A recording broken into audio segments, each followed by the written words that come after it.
Hey guys, welcome to another episode of Amber Unfiltered. Today I wanted to talk to you guys about fucking Bebe from Little Fires Everywhere. But before I do that, don't forget to like, comment, and subscribe. Also, if you want to cash out me at AmberUnfilteredShow, that'd be greatly appreciated. So bitch, I'm saying so bitch because I'm just about to gag for this video, or during this video. But I always ask people this question, or people close to me this question, because it's such an intricate question. Is such a layered question. It's such a loaded question. So years ago, I think it was like during the pandemic, I heard about this show called Little Fires Everywhere on Hulu, and I was like, oh my god, the cast, it looks fire. Who is it? Kerry Washington, Reese Witherspoon. I can't remember any of the kid actors or the teenage actors' names, but they were phenomenal too. That whole cast was excellent. Oh my god, was it Tiffany Boone from The Chi? She was phenomenal in this show. But I remember seeing it and I was like, what is this show? And I became hooked, and I like binged the whole series in like a whole weekend, and I was like, what the and I started reading the book, but I don't think I ever finished the book. But I thought it was such a genius idea. So there's a character in the book, and I might be butchering some of this, so I apologize. But basically, let me read the plot. Let me do that first before I get into my whole spiel, because y'all know I'll be living to run my mouth. But I figure, I don't know, I've always asked this question. I'm like, I'm curious what other people think. Hold on, let me see if I can find it. This one might be a little controversial because I feel like, baby, like I have the most craziest opinion, and it's so funny because there's such a deep correlation for this story. I actually have a Little Fires Everywhere tattoo. It's on my right arm. It's like in my, actually I'll show it to you. Let me see if it's in there. But anyway, yeah, I don't know if you can see it, but it's in my arm. And there's a reason I got it. If I can remember, I'll talk about it in the video. But anyway, so let me read you the plot of this book.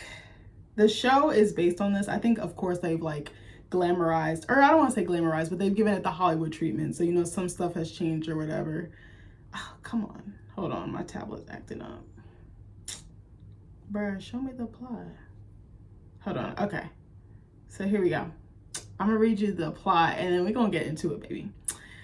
From the best-selling author of Everything I Never Told You and Our Missing Hearts comes a riveting novel that traces the intertwined fates of the picture-perfect Richardson family and the enigmatic, is that how you say that word?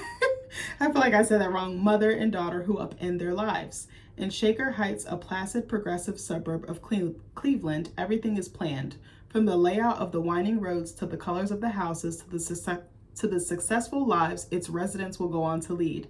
And no one embodies this spirit more than Elena Richardson, whose guiding principle is playing by the rules. Enter Mia Warren, an enigmatic artist and single mother who arrives in this idyllic bubble with her teenage daughter Pearl and rents a house from the Richardsons. Soon Mia and Pearl become more than tenants. All four Richardson children are drawn to the mother-daughter pair, but Mia carries with her a mysterious past and a disregard for the status quo that threatens to upend this carefully ordered community. When old family friends of the Richardsons attempt to adopt a Chinese-American baby, a custody battle erupts that dramatically divides the town and puts Mia and Elena on opposing sides. Suspicious of Mia and her motives, Elena is determined to uncover the secrets in Mia's past, but her obsession will come at unexpected and devastating costs. Little Fires Everywhere explores the weight of secrets, the nature of art and identity, and the ferocious pull of motherhood, and the danger of believing that following the rules can avert disaster. I for some reason could not finish the book, but the show fucking hooked me. Hold on one second. My mouth dry as a mug. So there's a character in the book named Bebe. She is, I believe, Chinese. I just know she's of Asian descent. I'll just leave it at that. So she's Asian. She emigrated to the States, I believe. And she has a child, and she's like struggling. She's like poor. She can't make ends meet. She's living in like this shitty 1-bedroom apartment. And the guy I believe that she had the baby with just like left her high and dry. So she's just like struggling, and she has no support system, right? In this little town. So, and she's like a waitress, so she's not bringing in a whole bunch of money, and I'm not sure if she has like government assistance or anything like that. And I know that it's hard, you know, if you are coming from another country, like there's so many odds stacked against you. So her like electricity goes off. She's like in this cold, freezing apartment, and her baby is like crying her head off. She can't feed, you know, she doesn't have the funds to feed her. She's just going through it. So she decides to, I believe, take the baby and go drop it off on the steps of a fucking firehouse, and I think it's like storming, or a fire station, and it's like fucking snowstorming outside, and she just leaves the baby outside. So then a couple that is friends with Elena Richardson, this wealthy white woman who is married, she's got kids, like she's successful, all this, you know, she has all these privileged traits about her and connections. They adopt the baby. So then Bebe gets back on her feet and she tries to get the baby back, like custody of the baby. So I wanted to ask you, okay, let me add the other part. So this is a total spoiler. If you haven't seen the show or read the book and you want to, don't watch this video. Or if you do, pause it and come back. I'll say that. I think I stole that from someone else's YouTube. I forget who it was. But pause it and come back, baby. But because I want to see you. But so Bebe tries to get custody, and this couple blocks it. They're like, no, this is our daughter. They actually have the funds. They've loved on this girl since she was, you know, wee small. So Bebe's like, yeah, I'm trying to come back in the mix. Like, what's up? And they like block it. They're like, no, we're not going for that. So I think she gets like court-ordered visitation, or it just gets really spicy. It gets really feisty. And it's just like this contentious battle, right? So Bebe takes it upon herself to basically kidnap her daughter. She goes in like the dead of night, and I think the window to her daughter's room is open, and she just takes her. And this couple is freaking out because this is their daughter. They've been taking care of her for as long as, you know, she's basically been on this earth damn near. And she's only a few years old. Okay, I'm going to say something really wild. Okay, I'm going to ask you a question first. Do y'all feel like Bebe was justified to steal her baby back? Because I actually thought she was. And every time I ask somebody, they're like, no, bro, like, that's not her daughter no more. Like, she gave her up when she gave her up to the fire station, the firehouse. And I'm like, no, but I would have fucking stole my baby back. Don't judge me, y'all. And the craziest part is I'm adopted, so you would think I would know better. But I was like, she was in a bad spot. She was in a bad predicament. And like, it was something out of her control. And she built herself back up to take care of her baby. But I was like, okay, she was dead ass wrong for stealing the baby. But I was like, I kind of see why. And I feel like Bebe was justified. I ain't shit, y'all. I know this, but I just like wanted to talk about it. Every single person I've asked this, I think I've asked a couple of my friends. I've asked like my mom, my mother-in-law. I've asked my husband. They're like, no, she was dead ass wrong. I wouldn't do that. But then my mom was like, yeah, I'm stealing my baby. I was like, see, bro, I would do the same thing. I think because I felt bad for Bebe because she didn't have the resources. I feel like if she had the resources, she would have been able to keep her baby. And I don't want to say I had an issue. It was just interesting that this rich white family was able to come in and, you know, people adopt kids of different races of all the time. But I was just like, I think something about that was a little unsettling to me as a viewer. But I was like, I love that it forced me to be uncomfortable. But it's like their privilege afforded her the life that she needed. Not that the life that she needed, but a better life, which is what Bebe gave her up for. You know, she gave her daughter up because she wanted her to have a better life because she couldn't provide that for her. And I was like, that's so hard to do. That's such a hard decision to make, to give up your child because you know you can't take care of it. And it's like, that's terrifying to me as someone who wants kids. I was like, I don't care if I'm in the fucking trenches, that baby's gonna be in the trenches with me. You like, until I figure that shit out. But I was like, I really don't want to bring my kid in a situation or an environment where I am in the trenches. I want to have my shit figured out so I don't have to drag them through hell with me, you know?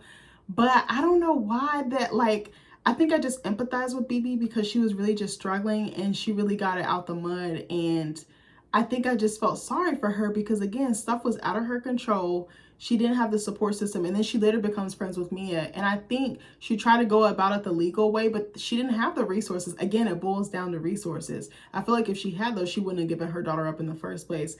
I guess I felt like she was justified because now she was whole again and she could actually take care of her child.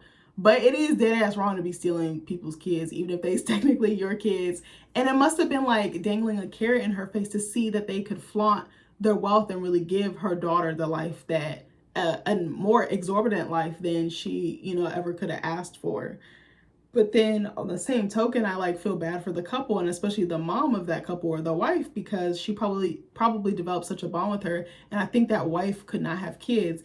And I think there was some contention with the wife and Elena, the rich white mom played by Reese Witherspoon, because Reese Witherspoon's character was constantly pregnant and this woman struggled with her infertility. So it's like kind of a double-edged sword, but I guess I empathize with both characters. But for some reason, I empathize with Bebe. The reason I think I got adopted was because at the time, I didn't feel super loved or supported by my parents. And again, I'm not saying this to bash them. There was just so much shit going on, so many outside factors that were making the situation more like intense and more estranged, that I just felt like my back was against the wall. But also stuff like health insurance and other legalities, like I didn't have access to, and my parents couldn't give it to me at that time. Or I don't want to say they couldn't give it to me, but like stuff was so fucked up that I was like, well, I kind of need like a legal guardian. I don't want to say legal, but I needed someone legally on paper who could take care of me. And that was part of it. But I also felt like she was my mom. Like I had such a deep connection with her. And I told you guys, I was very estranged from my birth mom. And then stuff was going on with my dad. I don't want to get into too many specifics, that I just kind of was like, I feel like she's my mom. I feel like we should get this solidified. And I asked her to adopt me. And I'm like, you feel like my mom. You feel like home to me. And that's why I got this tattoo, because I was like, I remember when my mom adopted me and how much it changed my life, how much it enhanced my life. And it just made a world of difference, which is so fucked up that I'm empathizing with Bebe. But I know I have a very warped perception, I guess. And I don't know, but then I always had this guilt. I was like, what if my birth mom ever tried to come back in the picture? Would I like renege on my adoption? Would I like walk it back? Would I just ghost my adopted family? And I was like, I would never do that. You know, I don't know, me and my mom could not get it together, and I don't blame anyone. It just is what it is. But now, like, I don't have no smoke for her. I'm like, bro, I forgive you. Like, I hope all is well in your life. I don't wish evil on that woman, because she probably has so much shit stacked against her in terms of like trauma and generational shit, that I'm like, I have more grace for her as an adult. I'm like, oh, I see certain things were just out of her control, and just probably history repeating itself, and not knowing how to correct or remedy like that generational curse or that generational pattern that wasn't necessarily for the better good of our family tree. But I don't know, I don't know, I kind of admired Bebe's strength, and I admired that she took shit into her own hands, even though she didn't do it the legal way. And technically her daughter is a stranger to her, or she's a stranger to her daughter. But I wanted to know what you guys thought about that. Do you think Bebe is justified? Do you think the other couple is justified for coming in and taking care of this girl when she basically was left for dead, damn near? I don't know. A lot of people are shocked at my answer, because they're like, well, bitch, you're adopted. And I'm like, I know, that's kind of wild that I sided with Bebe, but I think I root for people who do things unconventionally, because I'm such an unconventional person. I tend to do things, I tend to march to the beat of my own drum. That's something I've realized about myself. I don't always just go with the status quo or just sway with the popular opinion. I'm very opinionated, if you haven't realized, and I will stand on my own ground, which can be, you know, even if I'm alone, even if I'm solo dolo. But for some reason, I actually really love that about myself, because it shows that I can think for myself and that I can do for myself. And I'm not just going to go with the crowd just because that's the consensus or popular. I think it's good to think for yourself and think outside of the box. And as long as you're not hurting anybody and you go about it in a productive or healthy way, I think that's fine. But I wanted to know what you guys thought about this. Let me know. Have you read the book? Have you watched the show? If you haven't, get a chance to, if you haven't, or I was gonna say get a chance, but if you haven't, watch the show. It should be on Hulu unless it got moved. But I think there's like 8 episodes. It's a mini series, a limited series. It is so fucking good. I think you would really, really like it. But anyways, I hope you guys like this video. I love you, and I'll see you in the next one. Bye.